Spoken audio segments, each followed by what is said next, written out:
Hi friends स्मृति world रे welcome. देखिपे मो face पूरा दाना दाना सब बाहरी जाइए फेस पूरा माने खराब हो जाइए। तो बिल्कुल भी टेंशन नहीं। आज आम गोटे बढ़िया जिनस यूज करवा जोटा यूज करिया द्वारा आम फेस रे जेते पुराना दाग थाउ सेटा यूज कले दाग पड़ेब।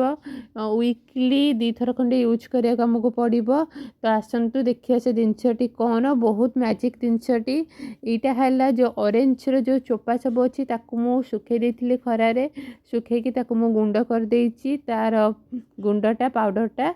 तो यही पाउडर रो आम 2 चमचा नेबा 2 चमचा आम फेस पे यथेष्ट बेसी कहीं नष्ट कराटा ठीक नुहे। तो आधे आम टे गोलाप जल मिसेबा।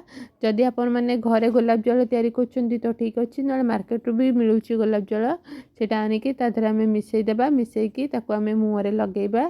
सेटा लगेबा किसी समय पर मुँह पूरा टाण टाण लगे टिके किंतु फेस में बहुत बेनिफिट। तो आम फेस बेक सब जगह लगेबा।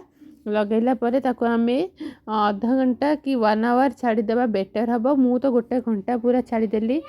छाड़ी सारा पर मुँह को वाश कर देखो मो रिजल्ट आपण मैंने देखिकी जानी पारे मो फेस रिजल्ट माने केमती मो फेस पूरा डल देखा एबे फेस केमती देखा। जदि आपको वीडियो भल लगी लाइक सब्सक्राइब निश्चिंत करने।